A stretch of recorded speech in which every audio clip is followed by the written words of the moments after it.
Today marks 27 years since my accident.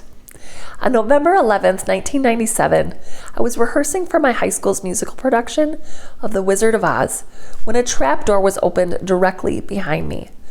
I had no idea. To make a long story short, I took one step backward. I fell 16 feet, landing on a cement floor, breaking my neck and severely crushing my spinal cord. In the following months, I fought for my life. I was induced into a coma for 8 days with pneumonia in my lungs, nearly dying of septic shock, and spent 6 months in the hospital learning how to live my life as a C5 quadriplegic. I struggled with depression, suicidal thoughts, and the overwhelming fear for my future. But today, I live a very fulfilling life, and I would not change anything that I've been through. Since my accident, I've received 2 bachelor's degrees, learned how to drive a minivan, built my own home, was crowned Miss Wheelchair USA, wrote 2 books, married my Prince Charming Doug, and now we travel all over the country to share my story of resilience as inspirational speakers. Every year, I do some personal reflection around my anniversary. And this year, I want to talk about how my immediate family supported me in the days, weeks, and months immediately following that fateful day in 1997. When I took that step backwards, it didn't just change my life forever. It altered the lives of my family too. I would not be where I am today without their love and support, and I have come so far in these 27 years. Now, just a heads up, I've been preparing for this blog, and I've gotten really emotional each time, so I'm going to give my best here, but I appreciate your grace, as this is really emotional for me to share. After my accident, one of my biggest fears was that I was going to be a burden on my family. I dealt with so much guilt over these feelings for many years. I felt like I had wrecked the futures of every person in my family, and I had even taken away the family home. They had to build a new house before I could come home so that it would be accessible to me, and we had to move out of the house that we lived in as a family for 26 years. But my family constantly reminded me that it wasn't my fault. They would say, family is what matters, not a building. So as long as we're together, we're a family. Never once did they make me feel bad that their lives were turned upside down because of my accident. I've had to work through these feelings over the years, and counseling also helped me release these feelings of guilt. Yes, my family made sacrifices for me, but that's because they love me. And I know now that I'm not a burden. I have great worth as a person. And I'll link a vlog in the caption about having worth and finding your sense of worth if this is something that you're struggling with today. So looking back when I had my accident, I thought that every person had a support system like me. I didn't realize that my family is actually the exception to the rule, and they are truly phenomenal. The older I get, the more I appreciate how wonderful my family is and how grateful I am that they went above and beyond for me, especially right after it happened. So this year, as I reflect on my anniversary, I want to share a little bit about each one of my immediate family members and what they did for me. I could talk all day about each one of them, but I just want to give a small tribute to each for their sacrifices. Research shows that when there's a good support system in place, when going through a major trauma like mine, it makes all the difference. Having love and support set me up for success. And yes, you can persevere on your own, and I know many brave people who have experienced spinal cord injuries without a support system and gotten through it. But I know that for me, my family's support meant everything to me. So let's start with my sister Angie. I could talk all day about her.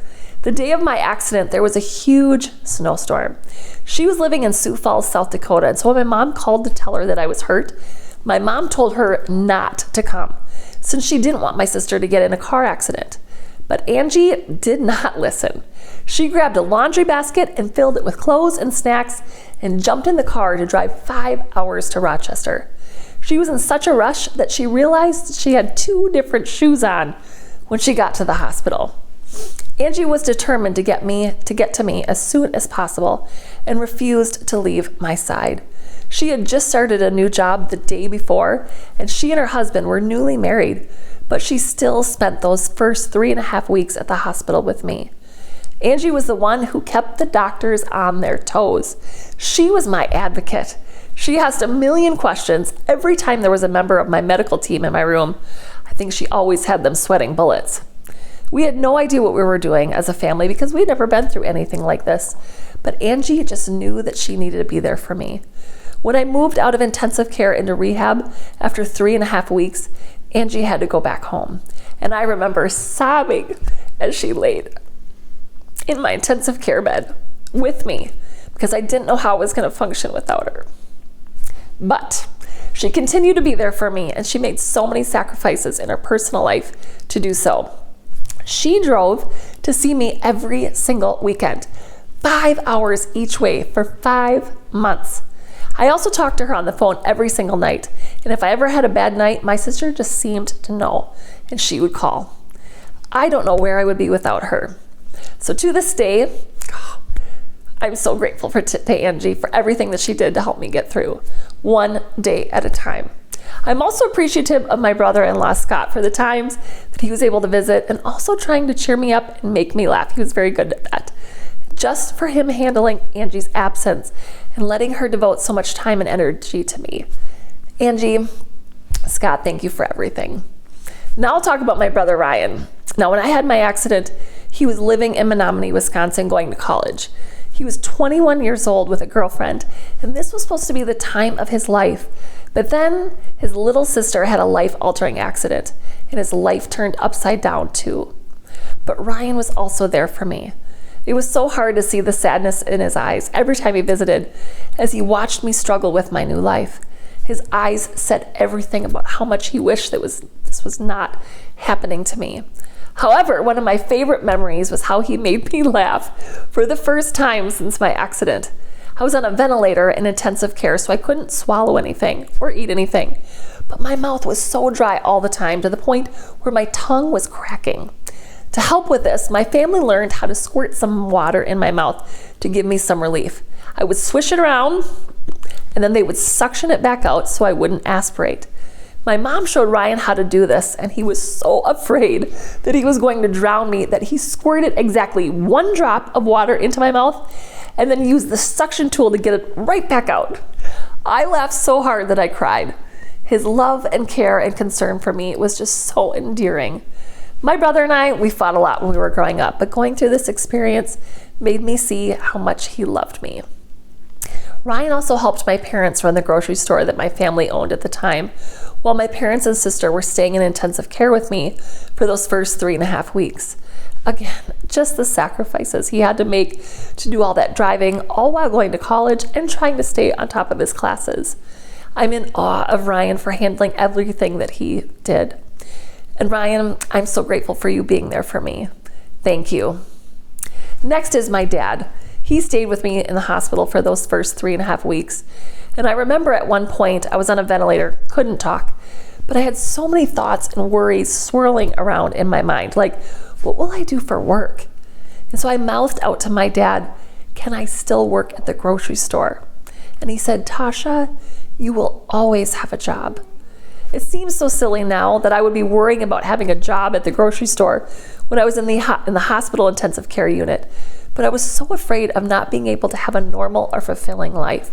It meant so much that he was so reassuring to me and told me that he believed in me in those early days and every day since. I remember my dad saying that he would do anything to trade places with me and that he hated to see me suffer. After I was released from intensive care and moved to rehab, my parents decided that one of them had to go back to Ellsworth and take care of the grocery store.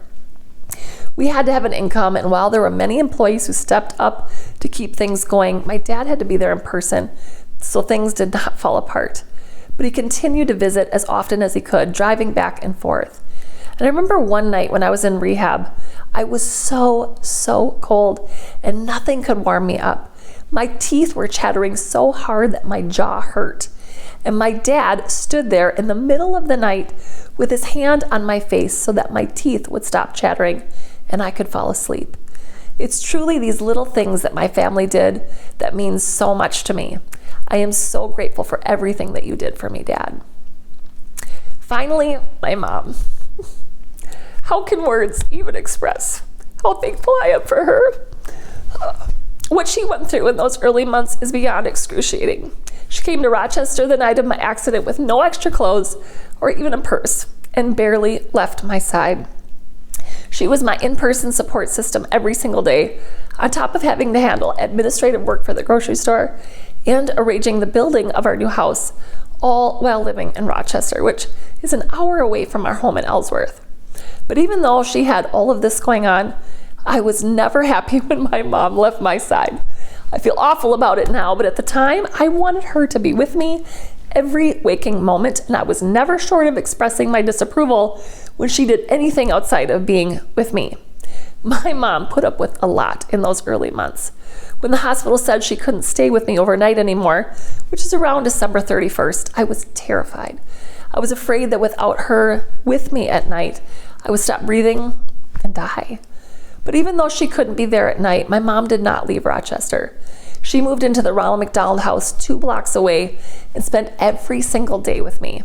She handled everything so gracefully and without complaint.